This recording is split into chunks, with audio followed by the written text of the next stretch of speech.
What's up, guys? It's DRT77 here with my week 4 game of UPA Showdown. This week we take on GarchomptheGod, and before we start, I'd just like to say everyone keep GarchomptheGod and his family in your prayers this week. They did have a tragedy, which is why this game was pushed, but I'm so grateful to him for being able to play me. I'm really grateful for this game. As you can see, I've got his team on the screen in front of you, as do I have my own. He does have quite a speed gap. It drops all the way from Megazam at 150 down to Flygon at 100, and I'm truly just looking to exploit that a lot with the team I've brought. Now, I've got one Choice Scarfo, which is me and Shao, which outspeeds his whole team. Then I have got a Flame Charge Victini, a Dragon Dance Aerodactyl.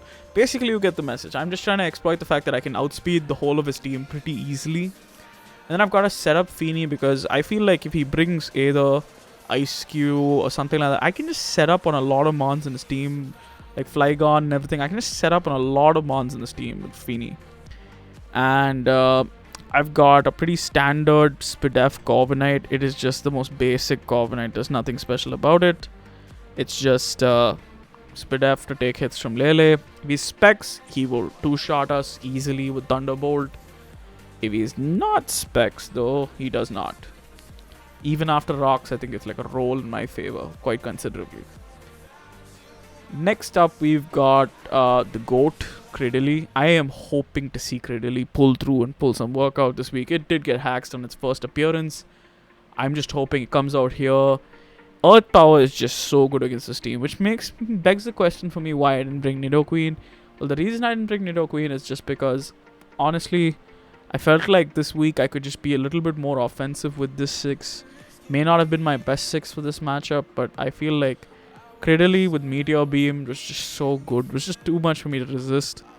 Also, Nidoqueen did let in a few things on his team if I didn't have a sub up or such. And I wanted the Scald immunity because Empoleon is really annoying for me. Like, Empoleon keeps me from sweeping with Feeny. Empoleon can take a hit from Victini. Empoleon can take a hit from Mega Arrow. It's a trending theme. If he is Chople, he'll take a hit from Mienshao.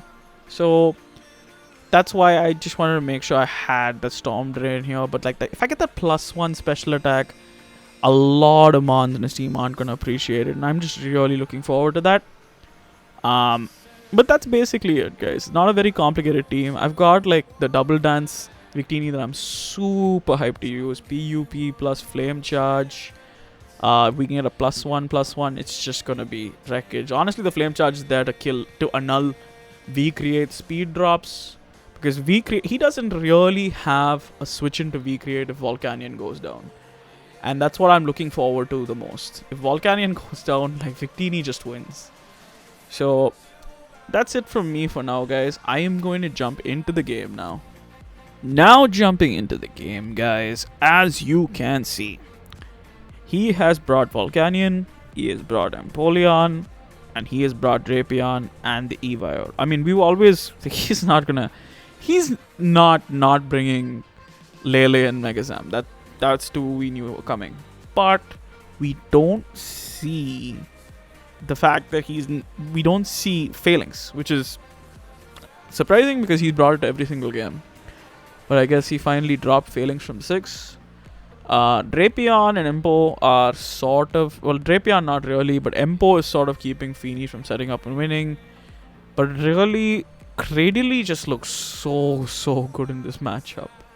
Like, I think I can actually chip down so many of his mons with Cradily. It's kind of ridiculous. Like, just the fact that I did he actually just go into this game predicting me not to bring a sub Nidoqueen? Because like that's what this looks like. Because I could have just realistically brought sub Nidoqueen and gotten like 4 kills. But you live and you learn, I guess, guys. So I'm gonna jump into this game. I'm gonna lead Mienshao because outspeeds this whole team. And he leads Empo. Here I'm gonna U-turn. I'm not risking Chople, Burn, all that BS. He can call me on it if he likes, but I don't care. I'm just gonna U-turn and I go into Cradily. And he knocks off. Great play because he gets rid of our power herb. But here, I'm going to get my rocks up. He reveals Ice Beam. Based on that Ice Beam damage, he is no special attack. But I get the recover off. He goes into Drapion here, which is great for us because we get the Earth Power off and does so much to Drapion. He cross poisons, does over half with the crit, which I think he was crit Drapion. And we get rid of Drapion super early, which is like great for us. If anything, like that, I don't even know. Like that's just a great start for us. He goes into Empo here again. I'm just gonna keep clicking recover here. I know I'm like testing the freeze, and it's a difficult thing to do. And he freezes us, and we thought that's why they don't call him the goat for nothing. But yeah, here I'm just gonna keep recovering up because like I'm gonna wait for him to blink first. But I know I'm really testing the freeze, and we get frozen, and we don't thaw. So here I definitely overplayed it there. Like I can say hacks, blah blah blah, but like I could have just switched into Feeny, and that's what I'm gonna do here. I'm just gonna go into Feeny. No big deal. Does like 2% after lefties. I'm just gonna click Iron Defense here, and here's where I overthink myself out of a play. I just kept thinking here, what if he's not physical? What if he's special? If he's special T-Bolt with modest life orb, he will two-shot us. And I got in my own head, and I just decided, you know what, I'm gonna switch into Cradily and just sack it off. And he is Thunder Punch. Based on that damage, he is Choice Banded. So we do lose Cradily. I go into Mienshao here because I just honestly, like, I'm gonna click CC because it kills after, like, he's taken Rock Strip at 88, definitely kills no bulk Evire. And let's see what he goes into. And he goes into Volcanion, and we get off a huge chunk on Volcanion. Here, I don't see a reason to switch because if he goes Lele, he's taking 12 from rocks and he's taking 25 from my CC. That's half of Lele's HP bar gone, like, well and good. So I'm just gonna click CC again, and he lets us take out Volcanion, which is huge. It's massive because that just lets us, like, honestly, we're in a situation now where we can just set up with Victini and win. I just need to get rid of rocks because Victini obviously is not boots, it's Assault Vest.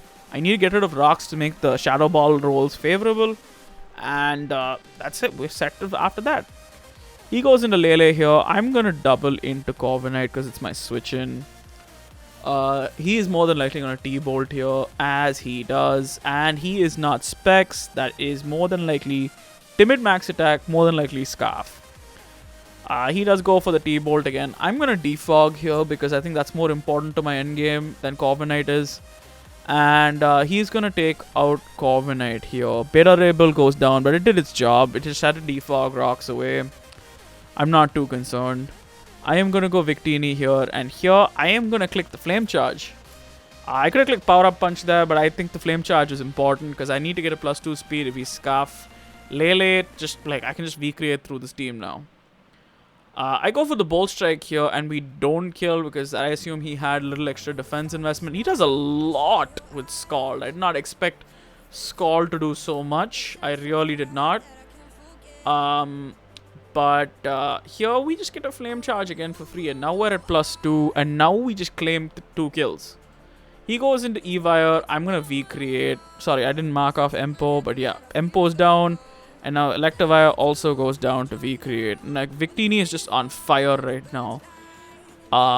He goes into Tapu Lele, which again, I think it was just maybe for the terrain here first, but I think there was no way Lele was going to win even if I was at neutral speed because at that point I would just switch out Sakamon, go back into Victini after he's locked into Thunderbolt, click Flame Charge again, and then click V-Create twice. That's it. So at this point I don't think there's a way we can lose this without choking.